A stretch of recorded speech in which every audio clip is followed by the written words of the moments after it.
Hello everyone, I hope आप सब लोग एकदम अच्छे होंगे, स्वस्थ होंगे और आप लोगों की पढ़ाई भी एकदम अच्छी चल रही होगी।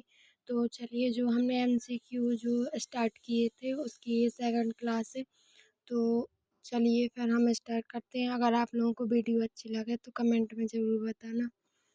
ठीक है, तो फिर हम अपने क्वेश्चंस जो हाँ हमने ख़त्म किए थे उसके आगे से ही हम आज स्टार्ट करेंगे। तो हमने पिछली वीडियो में जो यहाँ तक क्वेश्चन कर लिए थे, अब हम यहाँ से स्टार्ट करेंगे। तो चलिए फिर हम स्टार्ट करते हैं।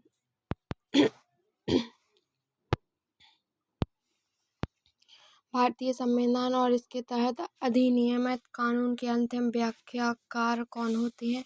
तो सर्वोच्च न्यायालय जो है संविधान और अधिनियम और कानून के अंतिम व्याख्याकार होते हैं। इसका एक्सप्लेनेशन है, भारतीय संविधान और इसके तहत अधिनियम कानून के अंतिम व्याख्याकार सर्वोच्च न्यायालय होते हैं। सर्वोच्च न्यायालय संविधान के निर्वाचन एवं समीक्षा के लिए उत्तरदायी संवैधानिक संस्था है और सर्वोच्च न्यायालय के गठन से संबंधी प्रावधान जो है 124 में जो है क्या है कि सर्वोच्च न्यायालय के गठन की बात की गई है। अनुच्छेद 124 में सर्वोच्च न्यायालय के गठन की बात की गई है। अब अगला क्वेश्चन है, मोटर वाहन अधिनियम 2019 के तहत नए यातायात नियमों अनुसार स्पीडिंग और रेसिंग के लिए क्या जुर्माना है? तो जो स्पीड में गाड़ी चलाते हैं उनके लिए 5000 जुर्माना है। इसका एक्सप्लेनेशन देखते हैं कि मोटर वाहन अधिनियम 2019 के तहत मोटर वाहन अधिनियम 2019 के तहत यातायात नियमों के अनुसार स्पीडिंग रेसिंग के लिए जुर्माना राशि 5000 रुपये है। इस अधिनियम को मोटर वाहन संशोधित अधिनियम 1988 के स्थान पर लागू किया गया था। पहले जो है 1988 का था मोटर वाहन अधिनियम, अभी क्या है, अभी 2019 का है जो इसमें संशोधन करके बनाया गया है। अगला क्वेश्चन है, भारतीय संविधान का कौन सा अनुच्छेद सरकार को पूरे देश में सभी नागरिकों के लिए समान नागरिक संहिता जो है इसमें 44 में है, जो यूनिफॉर्म सिविल कोड की स्थापना की बात करता है। और इसका एक्सप्लेनेशन देख लेते हैं कि भारतीय संविधान का अनुच्छेद जो 44 है सरकार को पूरे देश में, और जो सिविल कोड होते हैं वो ऐसे होते हैं जैसे कि तलाक वाला मामला है, जिनमें जो है जो तलाक वाले मामले हैं, शादीशुदा वाले मामले हैं जिनमें किसी को मतलब जो ऐसे जो वो क्या बोलते हैं, ऐसे कानून जिसमें जो है घरेलू मामले हों, उन घरेलू मामले जैसे तलाक है, शादीशुदा है और जो संज्ञेय ना हो, मतलब उन, और जो संज्ञेय नहीं है वो वाले कानून इसमें आते हैं सिविल कोड में। तो मतलब जो सिविल कोड वो कहलाते हैं, जैसे कि मुसलमान के लिए जो है तलाक का नियम जो है अलग है और हिंदुओं के लिए अलग है। तो इसमें ऐसा है कि सभी के लिए एक ही कानून बने तो उसे कहते हैं सिविल कोड, जो अभी गोवा में लागू है और कहीं भी नहीं है। तो इसकी बात है, मतलब डीपीएसपी है कि जो बाद में आने वाले समय में लागू हो सकते हैं, उसे कहते हैं। इसका एक्सप्लेनेशन देख लेते हैं। भारतीय संविधान का अनुच्छेद 44 सरकार को पूरे देश तो हम इसका एक्सप्लेनेशन देख रहे थे कि जो भारतीय संविधान का अनुच्छेद 44 है तो उसके अनुसार सरकार को पूरे देश में सभी नागरिकों के लिए समान नागरिक संहिता को लागू करने का निर्देश देता है, जबकि संविधान 40 जो है उसमें ग्राम पंचायत का गठन है और 55 जो है राष्ट्रपति के निर्वाचन से संबंधित है। अब अगला क्वेश्चन देखते हैं कि जो राष्ट्रीय अनुसूचित जाति आयोग के अध्यक्ष और अन्य सदस्यों की नियुक्ति कौन करता है? तो भारत के राष्ट्रपति जो है अनुसूचित जाति के आयोग के अध्यक्ष एवं सदस्यों की नियुक्ति करते हैं। और जो अनुसूचित जाति के अध्यक्ष होते हैं और जो आर्टिकल 338 है उसमें जो है राष्ट्रीय अनुसूचित जाति यानी कि शेड्यूल कास्ट का गठन की बात की गई और शेड्यूल ट्राइब के लिए 38 338 का ए है उसमें की गई है एसटी के लिए, और जो बी है उसमें ओबीसी बैकवर्ड के लिए बात की गई है, उसके गठन के लिए, ओबीसी आयोग के लिए। अगला क्वेश्चन देखते हैं।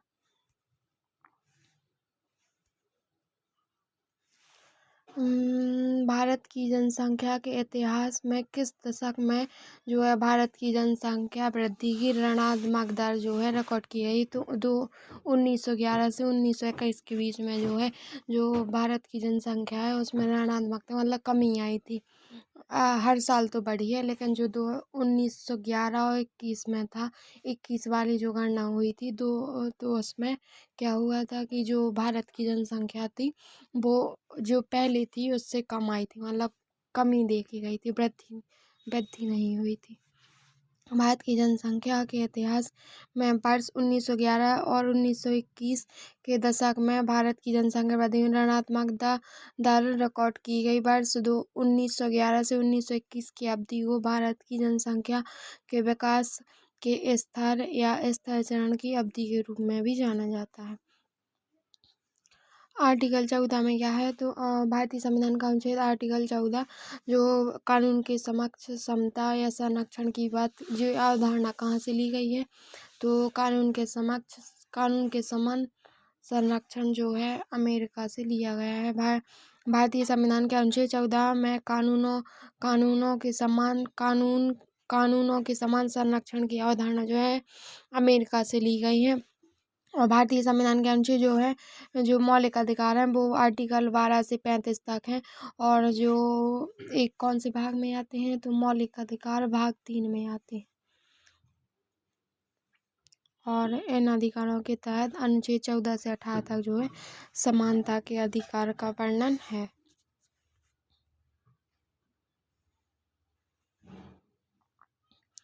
और अगला क्वेश्चन देखते हैं। निम्नलिखित में से कौन सा स्मारक जो है उत्तर प्रदेश में स्थित यूनेस्को द्वारा प्रशंसित विश्व धरोहर स्थल में जो है शामिल है? तो वो ताजमहल है।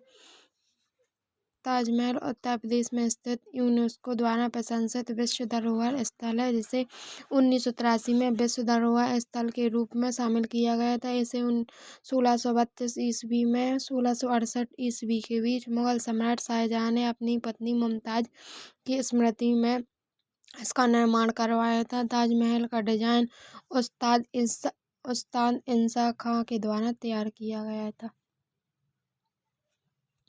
सीआरपीसी की कौन सी धारा के तहत जो है राष्ट्रीय मानवाधिकार आयोग के पास तलाशी और जब्त करने की शक्ति होती है? तो जो धारा सेक्शन 100 है उसके तहत जो है इसको शक्ति प्रदान है। तो इस धारा 100 के तहत राष्ट्रीय मानवाधिकार आयोग के पास तलाशी जब्ती की शक्ति होती है। मानवाधिकार आयोग का मुख्यालय जो है नई दिल्ली में स्थित है। तो जो ह्यूमन राइट है इसकी स्थापना कब की गई थी? तो इसकी स्थापना जो है आई थिंक हाँ ऐसे यहाँ लिखा तो है। तो राष्ट्रीय मानवाधिकार की स्थापना 1993 में की गई थी। नई दिल्ली में स्थित है। इसका मुख्यालय कहाँ है? नई दिल्ली में स्थित है। इसके आयोग के अध्यक्ष की नियुक्ति कौन करता है? तो राष्ट्रपति करते हैं। हाल ही में भारत का 58वां टाइगर रिजर्व कौन सा बना है? तो जो है माधव राष्ट्रीय उद्यान जो है जो कहाँ का है? माधव राष्ट्रीय उद्यान एमपी का है। कहाँ का है? एमपी का। तो ऐसे जो है 58वां राष्ट्रीय रिजर्व घोषित किया गया है। हाल ही में केंद्र ने मध्य प्रदेश के माधव राष्ट्रीय उद्यान को देश का 58वां बाघ अभ्यारण्य घोषित किया है। हाल ही में मध्य प्रदेश के मुख्यमंत्री मनमोहन यादव ने जो है राष्ट्रीय उद्यान का उद्घाटन किया है।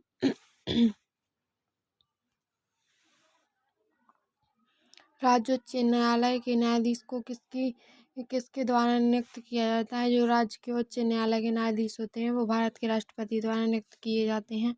भारत के राष्ट्रपति द्वारा उच्च न्यायालय के न्यायाधीश को नियुक्त किया जाता है। इसकी नियुक्ति भारत के मुख्य न्यायाधीश और राज्यपाल और संबंधित न्यायालय के मुख्य न्यायाधीश के परामर्श द्वारा की जाती है। उच्च न्यायालय के न्यायाधीश की आयु जो है 12 वर्ष की आयु तक अपना पद धारण कर सकते हैं। कितनी? 62 ईयर्स तक। भारत में पंचायत का चुनाव लड़ने के लिए न्यूनतम आयु कितनी है? तो 21 वर्ष है और 25 है। 21 वर्ष है पंचायत का चुनाव लड़ने की और 25 वर्ष है। 25 कहाँ का है? तो 25 वर्ष है विधायक के लिए। और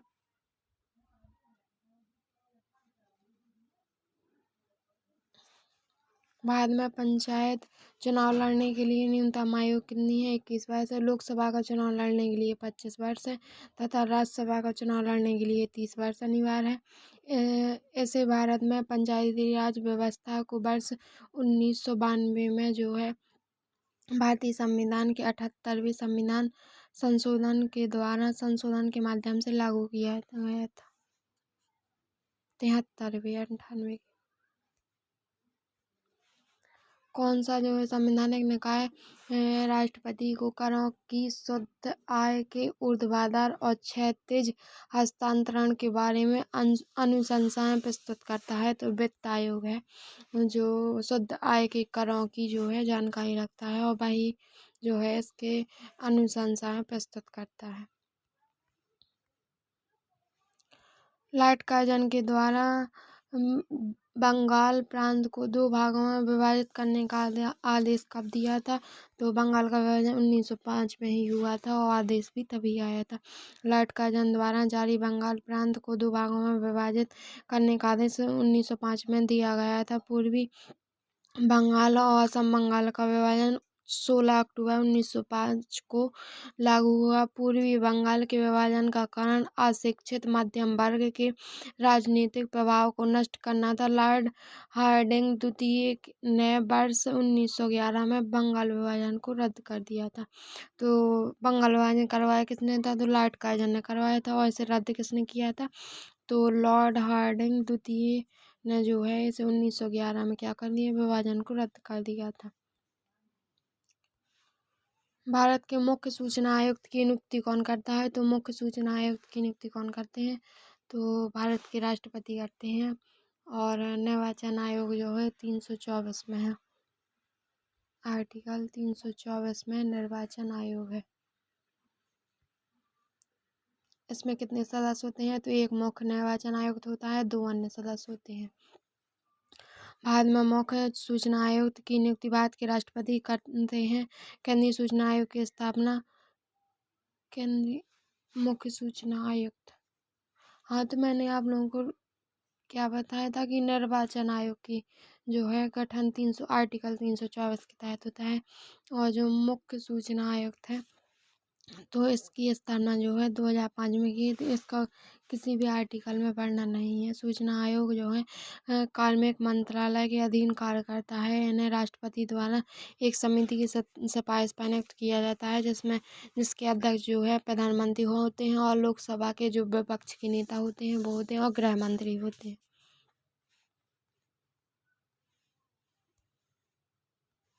हाल ही में अंतर्राष्ट्रीय वन दिवस 2025 कब मनाया गया है? हाल ही में अंतर्राष्ट्रीय वन दिवस जो इंटरनेशनल वन डे है तो वो कब आयोजित किया गया है? तो वो 21 मार्च को आयोजित किया गया है।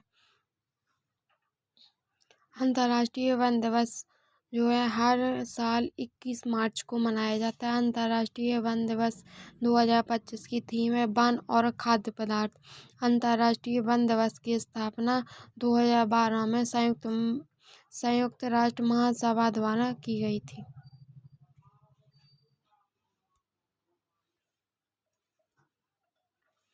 उत्तर पश्चिमी प्रांतों के लिए उच्च न्यायालय की पीठिका 1869 ईस्वी में आगरा से जो है इलाहाबाद स्थानांतरित कर दी गई थी। उत्तर पश्चिमी प्रांतों के लिए तो हम कहाँ देख रहे थे, हाँ, इसका एक्सप्लेनेशन देख रहे थे। तो इसका एक्सप्लेनेशन देख लेते हैं कि जो है उत्तर पश्चिमी प्रांतों के लिए उच्च न्यायालय की पीठिका को 1869 ईस्वी में आगरा से जो है इलाहाबाद स्थानांतरित कर दिया गया था। वर्तमान में उच्च न्यायालय इलाहाबाद की खंडपीठ लखनऊ में स्थित है। जो हाई कोर्ट है जो वो कहाँ है, तो अभी इलाहाबाद की खंडपीठ जो है लखनऊ में स्थित है। अब कहाँ है, अब लखनऊ में है।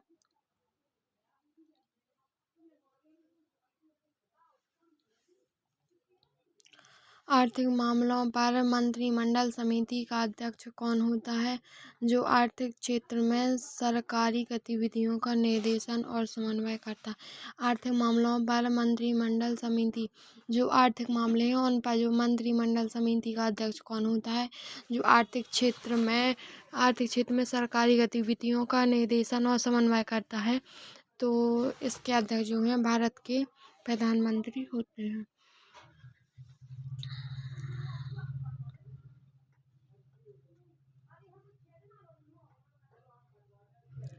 स्पैम होता है, स्पैम क्या है? अप्रत्याशित संदेश है, मेल बॉक्स सेवाओं में बाधा है, इंटरनेट घंटों की चोरी है।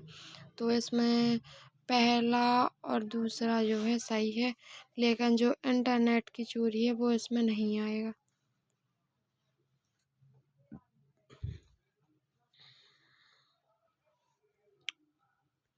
हाल ही में भारत का नया मुख्य निर्वाचन आयुक्त किसे नियुक्त किया गया है? तो जो है पहले जो इसका गठन देख लेते हैं कि निर्वाचन आयोग का जो है गठन किस अनुच्छेद के तहत होता है। तो 324 के तहत जो है किसका निर्वाचन आयोग का गठन होता है। और इसमें कितने, एक अध्यक्ष होता है और इसमें 2 सदस्य होते हैं। और इसकी नियुक्ति जो है कौन करते हैं? राष्ट्रपति करते हैं।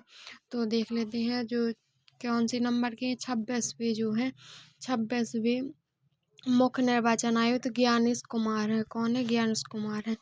और निर्वाचन आयुक्त नियुक्त किया गया कौन है? वो ज्ञानेश कुमार है।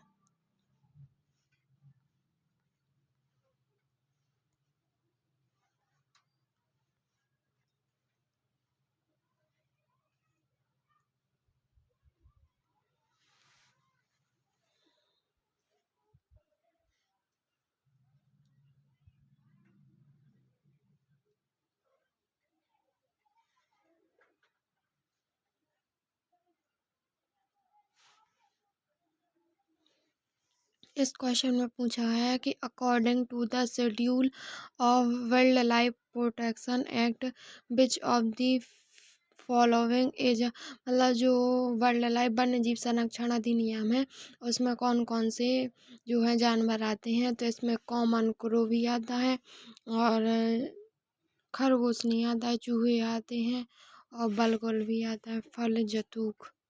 तो इसका आंसर 3 हो जाएगा।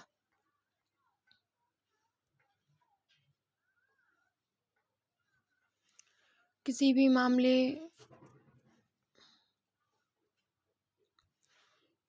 मामले में जहां राष्ट्रीय सुरक्षा अधिनियम के तहत सलाहकार बोर्ड की रिपोर्ट की है कि उसकी राय में किसी व्यक्ति के निरुद्ध किए जाने वाले कोई पर्याप्त कारण नहीं है, तो उपयुक्त सरकार जो है निरुद्ध किए जाने के आदेश को निरस्त करेगी और संबंधित व्यक्ति को तुरंत रिहा करने का आदेश देगी। कब देगी? जब किसी मामले में जहां राष्ट्रीय सुरक्षा अधिनियम के तहत सलाहकार बोर्ड ने रिपोर्ट की है कि उसकी राय ने कि किसी व्यक्ति को निरुद्ध किए जाने का कोई पर्याप्त कारण नहीं है। अगर कोई जैसे निरुद्ध किए जाने का कोई पर्याप्त कारण नहीं है और उसे निरुद्ध कर लिया गया है, तो जो सरकार है वो उसे क्या आदेश देगी कि संबंधित व्यक्ति को तुरंत रिहा करने का आदेश देगी। डैश एक प्रकार का साइबर अपराध है जिसका उपयोग जो है साइबर अपराधी एक सिस्टम या नेटवर्क प्रतिबंधित करने के लिए करते हैं। तो इसे क्या कहते हैं? इसे कहते हैं डिस्ट्रीब्यूटेड डिनायल या वितरित इनकार ऑफ द सर्विस अटैक।